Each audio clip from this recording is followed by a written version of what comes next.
Traffic volumes on South Africa's major routes are expected to increase into this evening as people travel to various destinations for the Easter holidays. In Limpopo, the Transport Department says 1,500 vehicles were passing the Kranskop Toll Gate at midday. No accidents have been reported so far. However, authorities are concerned over long-distance taxis that are carrying passengers at full capacity.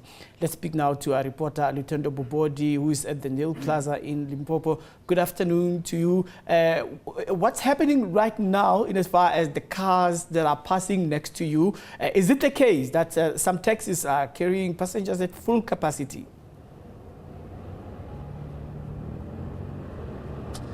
Yeah, thank you so much. You know, it's quite inconsistent, if I can say that. You know, it's been, you know, sometimes it's flowing like a stream, and then sometimes it's chock-a-block, as one of our colleagues said. You know, it's about, earlier in the morning it was about 200 vehicles passing through the toll gates, and then later 800, then 1,500, as you said, and then back to 800. You know, it's quite haphazard, but generally there isn't a lot of congestion. If you look here at Nyl Plaza, it's at about 2-kilometer gridlock. You know, this is just normal. You know, I think it's owing to the fact that this year there are no ZCC congregants flocking into the province for their Easter pilgrimage. But you know, we've been monitoring this traffic since this morning. We've seen a whole lot of people, like you, going back to your question. Yes, when we spoke to the department earlier, they were particularly impressed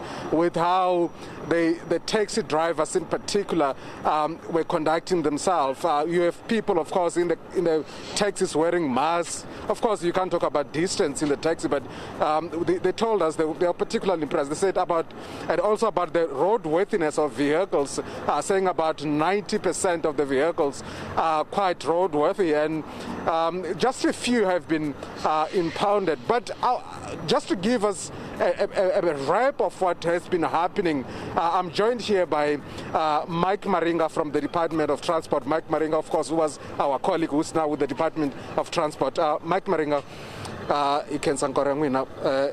just talk to us about what has been happening. I understand earlier there's been some sort of campaign. The Deputy Minister, Dikeledi Magazi, was here, also your MEC. Can you talk to us about that and what has been happening since this morning? Good afternoon to you, Lutendo, and afternoon to our viewers. It was a hectic morning. We started at around 6 o'clock just before the Kranskop Toll Gate. We had an operation where we were checking the people who decided to leave early in their respective provinces, Gauteng and other provinces, into Limpopo. Of course, the challenge will always be public transport during this period, because most of our people rely on public transport to commute from their homes to this province. But what we have noticed is that the public transport operators are still carrying 100%, something that we have been discouraging to say if it's a long distance they must stick to 70%. But nevertheless, what we are happy about in that arrangement is that all the people who were on those taxis, who have boarded those taxis, they were adhering to COVID health protocols. They were all wearing their masks, and they have indicated that they were sanitized when they left their respective destinations.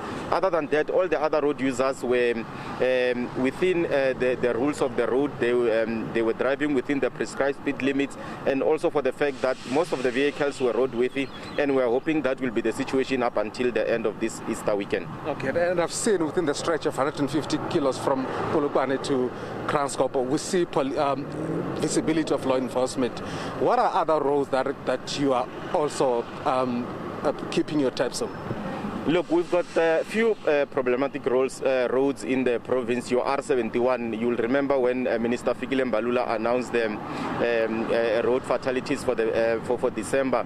He indicated that there was a reduction on the R71. That's a road between Polokwane and Tsanin via Boyne. So we are hoping that because the two ZCC churches will not be taking place this Easter season. We are hoping we will have very few numbers. We've got our R81 between Polokwane and Giyani. It's also one of the problematic roads.